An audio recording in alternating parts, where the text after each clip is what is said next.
Hello everyone, in this video I'm going to walk through a simple data engineering example. I'll demonstrate acquiring data from an online source, and we'll explore that data and import it into a MySQL database using Workbench. Along the way I'll also talk a bit about data validation, which is something that really applies to the entire process. Data engineering is a very creative process. It may not sound like it on the surface, but as you work with different data sets, you have to really take a look at what is in that data and be creative in ways in which you might analyze it. And sometimes that's really a great option, something that's enjoyable, if you're interested in those kind of things. But it can feel a little intimidating at first because you're not sure what questions to ask, right? So it just takes a lot of exploration and practice. So I encourage you to follow along with me in this from this demo. Pause the video as you need to, and complete the same steps that I'm working through in your copy of Workbench. So the data set that we're going to consider in this example is one that's available on Data Hub. It is in the CSV file format, and it contains populations of the world, the different regions and countries from every year from 1950 up through 2015. And there are 5 attributes in the file, and we'll take a look at those, and we'll be able to practice some of our data engineering tasks. So there are many data sets available online that are free, and they're provided by many different sites, different entities, research institutions, the government, the FBI and NASA, and there's Data Hub, which is a public open source set website. There's also Kaggle, which is actually a competition site, but they have a lot of data sites freely available as well. And there are many others. And so you can often find data sets based on topic areas if you're interested. So, for example, you could do a Google search on free data sets and then put sports, right, or something like that if you're interested in data sets about sports scores and things like that. There's tons of those, and pretty much any topic you can think of. So the first thing I want to do is go to Data Hub. It's datahub.io, not .com. And I'm going to use the find data command there at the top. And in this case, I'm going to say population. And there are many different data sets based on topics. And in this case, our topic is population. So different entities make data sets based on a topic, but oftentimes with different criteria, with different data attributes in the files. The purpose of whatever they're doing may be a little different than some others. So when you come and you search for these things, you notice there's a whole bunch of different things about population. Right? I'm just going to take this first one, population growth, for this example.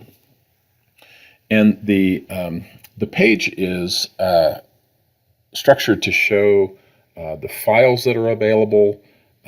There's also some sample data here. And there's, if I scroll, you can see there's tons and tons of examples and things like that that kind of give you an initial concept of what this file, what these data files contain. And that's really the initial steps of data engineering, is finding a data file or getting data in the form that you can work with.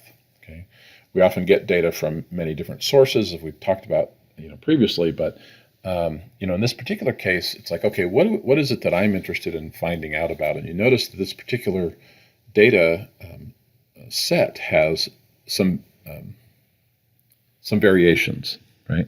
There's fertility rates, and there's different things like that, migrations, all sorts of stuff. I'm just really interested in they call them estimates, population estimates. And also, you notice under the download column that there's a couple of different file formats. I just want this first one, the CSV file, and I'll just click on that and it will download. Take a moment. Once it's finished, if I go to my downloads folder, I will find that file. Okay. Now this is a CSV file. If you notice, it has, if you can see that, it's pretty small. It has the Microsoft Excel logo on it. And if you're familiar with Excel, if you were to double click this, it would by default open it in Excel. Excel is widely used to manipulate CSV files. But in our case, I'm going to actually use Workbench for this. The important thing to realize is this is just a text file. There's no formatting or anything like that. It's just rows and columns of data. So I'm going to move over to Workbench, and I'll go to File, and I'm going to use Open SQL Script. You notice that I'm in my Downloads folder, but it doesn't show anything, and that's because the type of file, I need to change that to say All. And now I can see that population file that we just downloaded. So I'll open that, and you'll notice that, as I said, it's just text. It's rows of data. Each row, let me make that a little larger. See it? Each row has some number of attributes, and the most, not all, but most data files will give you what's called a header row. That's the very first row, and it will define what that column of data contains. So, for example, region. You notice it says world here. If I scroll, there's quite a few records in this. Let me scroll. So there is, okay, region. That looks like a country name, right? So one of the first things you can do is just sort of look through the data and say, what is it that I have here? Well, so far I can see world as a region, right? So that obviously is some sort of summary. I have these weird ones like less developed regions. What does that mean? Don't know that yet, right? So there's just things that I can scroll through and look and see what's already here, just in the text file. I don't really even have to do anything. And then there's a country code. That looks like a number, just an integer. And there's the year. Okay, that's going to be important for us because we're interested to see, what the populations are for this, for each year, and that's what this is about. And if I notice in this data, even though this says world, it says 1950, 51, 52, 53. Okay, I'm getting one record per year, right? So that's a significant thing to notice as well. And all I'm doing right now is just sort of exploring this. And this is really the beginnings of data engineering. When you're unfamiliar with the data set, you have to get comfortable with what's in it before you can really make use of it, right? So that's really what I'm doing here. And then population, okay, those are pretty big numbers, right? Those aren't integers. I have some sort of decimal value. So when I'm thinking about bringing this data into my database, I see that this is going to be a character string. In MySQL, I might use varchar for that. This looks like an integer. I could treat this as an integer or maybe a string, but this is a numeric value, but it's also a decimal numeric value. So I'll want to keep that in mind as well. So, we just learned, 5 or 6 things about this data just in what was that, a minute, of just exploring a little bit. There's a lot more about this, of course, but that just gives us enough information to create a work table. Work table is usually a table that we just create to bring data in and start working with it to get more familiar with it. It's probably not a table that we'll keep. We'll delete it later, but it's just a sort of a workspace. Part of the reason for that is I want to bring that data in and be able to start running some queries, write some queries to start learning more about this data in a more sophisticated way. And that's not something I can do with the text file, the CSV file directly, right? I need it in a table first. So I'm going to, I already have a database here for sort of practicing with this. And I'm going to use create table. I'm going to use the graphic user interface for this. We could write SQL code to create the database and tables, of course, but I want to walk through this in kind of a visual way. I think that will help, see how we just make some decisions here. So I'm going to have I'm just going to call this population. And one of the first decisions I want to make is, how will I identify any individual row? Well, if I look in the data, right, this row and this row and this row, there's some things that repeat. Okay, the word world, the country code repeats, the year changes. Okay, and the population amounts change. But there's not really an identifying, how would I know what, to be able to get to this specific row? Using a query, I could use a query that says select everything where the region says world and the year says 1956, right? That would work. But in database development, we generally want to have an identifying attribute that only we control, right? The data will not affect it. So I'm going to call this population ID, and I'm going to make this an auto increment, right? We've talked about that before. And so I know that every single row in this data will have a unique value, regardless of what the data looks like. Because one of the problems that I don't know yet is, are there any duplicates in this file, right? It's just a text file.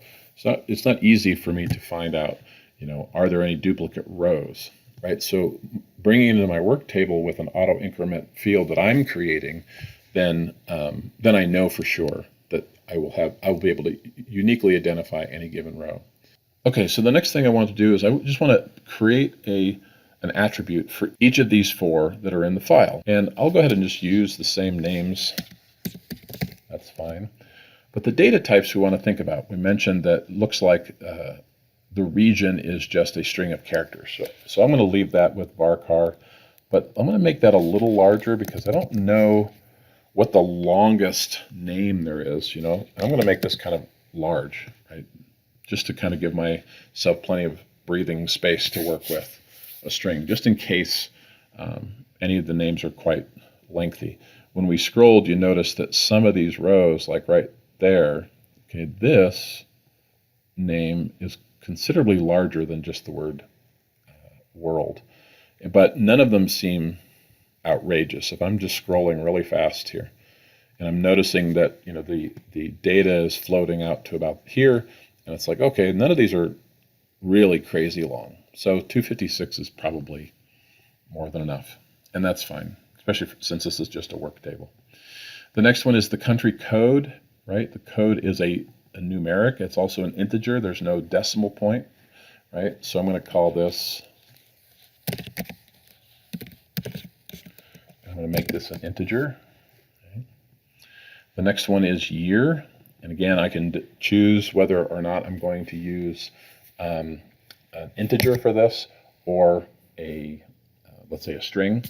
I'll use integer in this case, right? One of the things about looking at this data is we have to keep in mind data validation all along, right? So we don't know yet if any of these are empty, maybe, or someone typed, there's an extra character in there, right? I'm going to assume, not always a good thing, but I'm going to assume for now that that's going to be okay, but we may have to check on that as well, right? So I'll say, I'll call it pop year, and I'm going to make that an integer as well. And lastly, the population. Now notice this is quite a large number, and it's a decimal number. In this case, I want to preserve all 3 of my decimal places. Okay, that's just the decision I'm making as the data engineer. I may have gotten instructions from the boss or the company or the customer, whoever, that says, well, we don't care about the decimals, so just make it an integer, right? Which would mean if we did that, the decimal places would not be imported. But I'm going to go ahead and take them, and I recognize, okay, this is a fairly large number. I'm going to make this quite a large decimal value. We'll just call this population. And I'm going to make this a decimal, and I'm going to give it a really large size. See, 25, that's 25 digits, right? That's quite large. And the comma 3 says, give it 3 decimal places. Of the 25, 3 of those are going to be the decimal places, and that should preserve the fact that I have 3 decimal places in my data file. Okay, so I'm going to go ahead and apply this. It'll create the table. And I don't need this. I'll leave it there, actually. So that should give us a place to put this data. If I have a script file and I say select all, this is really small, sorry, from population, and I run this query, table is empty, but I can confirm, yep, I've got those 5 attributes that I created. Now we can import the data programmatically. We can use, there's several tools for this, but a really simple one is right here. If I hover my mouse above my query result, there's an import records button. And I need to browse and select that data file that I downloaded.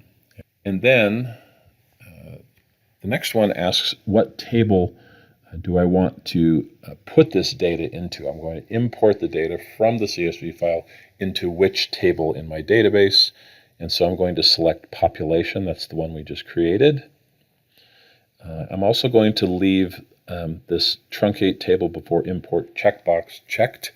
And the reason for that is I may need to import this more than once if I discover some kind of problem. In the data, we haven't been able to really analyze all 18,000 rows of that text file, and I really wouldn't want to do that manually. I want to be able to use queries to do that. And so we want to bring that in, and because this is a work table, I don't mind if it gets truncated, and certainly if I have to re-import this again, I wouldn't want duplicates, so I would want it to be truncated.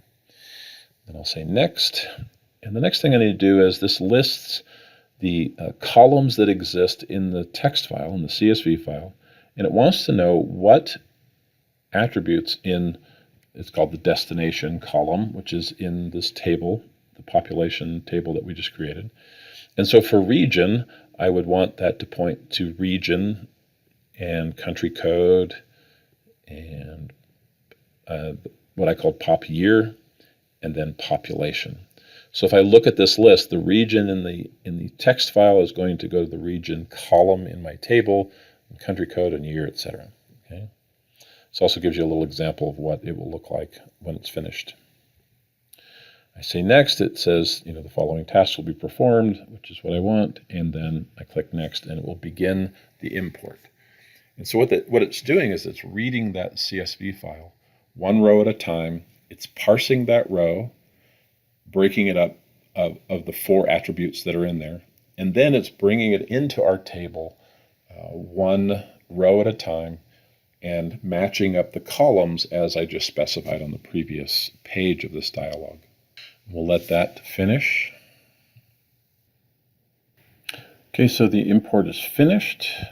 When I say next and finish, if I run this query again, now I have data in my table. And if I look at my results at the bottom here, I see that I have 18,018 records. So now I can start working with this data. So one of the first things I'm interested in is how this data is categorized. Right? We noticed in the text file itself that there are regions like world, and looks like these are actually country names, right? Well, that's 2 different classifications. Let me make this a little larger. Just in quickly seeing a couple of differences. Let's see what we can find with regards to the country codes. Let's get the region name.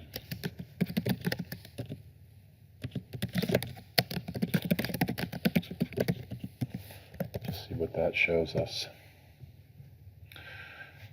So the country codes, there's some small ones and looks like some large ones.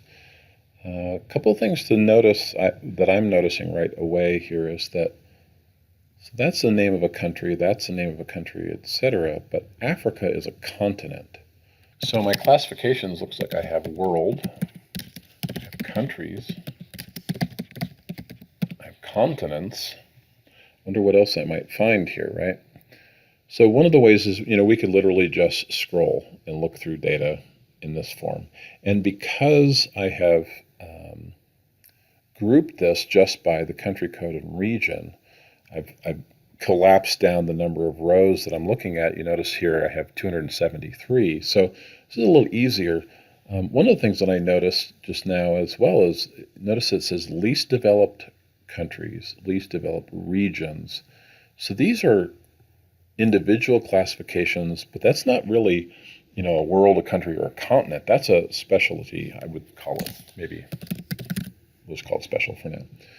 So I'm starting to see some. There's a couple others. Low income, those are obviously not countries or whatever. So what if I just wanted to see countries? How would I do that, right?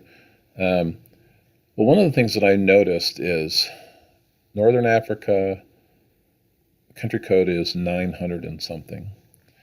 And some of these others, what were those? Yep, those are all 900s. Let's go back up to the top where Africa, that's also a 900. So one of the things we can look at, just as we, let's just take a look and let's sort this by the country code, just in ascending order, which should be the smallest to the largest, right? So you notice country code 4, that looks like the smallest one. What does the top end of that look like? Oh, there's some really large ones. Okay, but see that says Southern Asia. That's not a country. That's looks like a classification of some kind as well. So, quickly, Latin America. That's also that's a grouping of some kind. North America. That's a grouping. Africa is a grouping.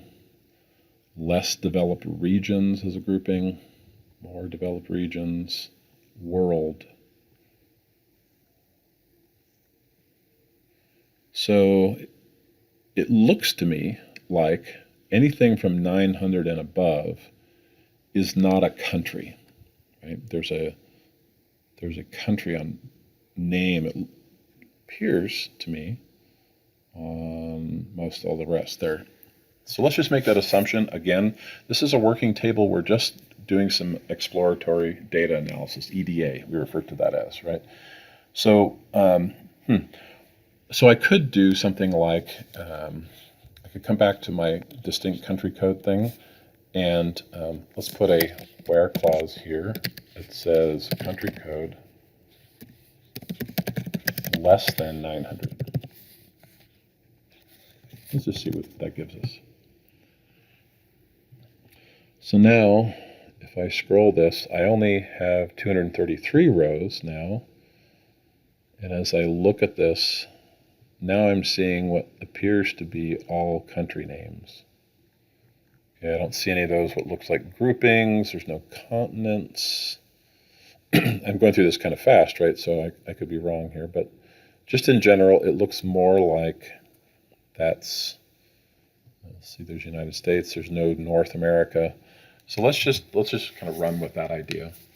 So one of the things that I might want to do is I may want, even though I can use this as a where clause in this form, I may actually want to add a distinction in this work table that I could very easily find those that are labeled as countries and those that are not.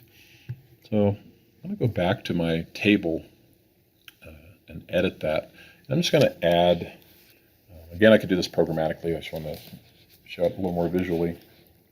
I'm just going to add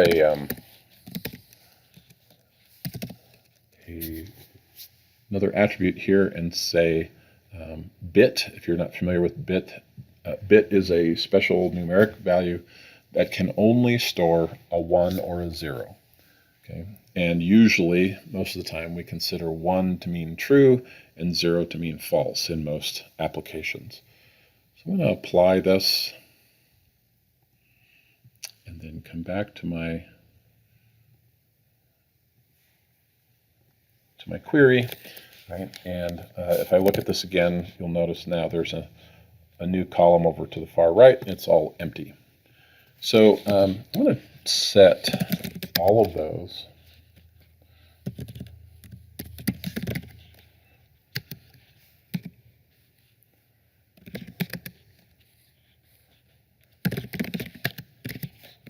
I'm going to set them all to 1 just to start with. And then I'm going to eliminate any that I think currently are not countries. We could do this in one step really, but I just wanted to show this kind of individually so you can see this.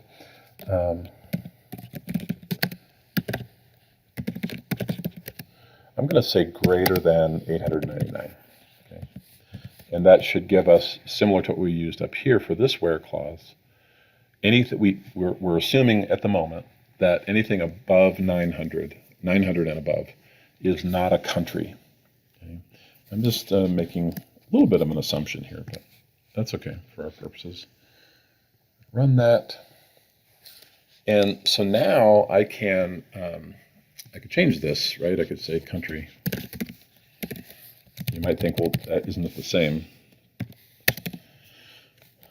So I want to see, just see what this looks like. Make sure it confirm, I'm kind of getting the same results. I'm getting 233. That's the same thing. Okay. So one of the reasons that we do something like this is we call these flags often, where we want to have really simple ways of determining either classifications or categories of data or something like that.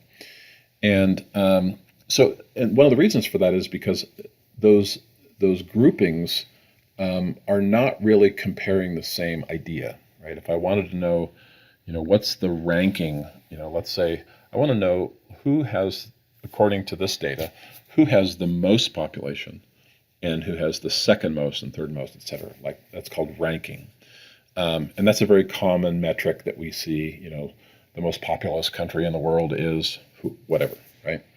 And so I can do that with a query, but if I can simplify the way in which I might approach this, it just makes the queries a little easier to work with. So what I want to do now is write a query that's going to show the population of these countries ranked, meaning the one with the largest population for a given year, let's say, at the top. Okay, this is a common thing that we see, when we're talking about population growth in the world or whatever. Okay.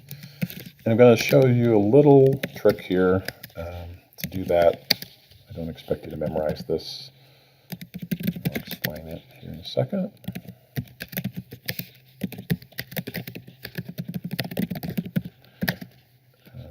And then we're going to list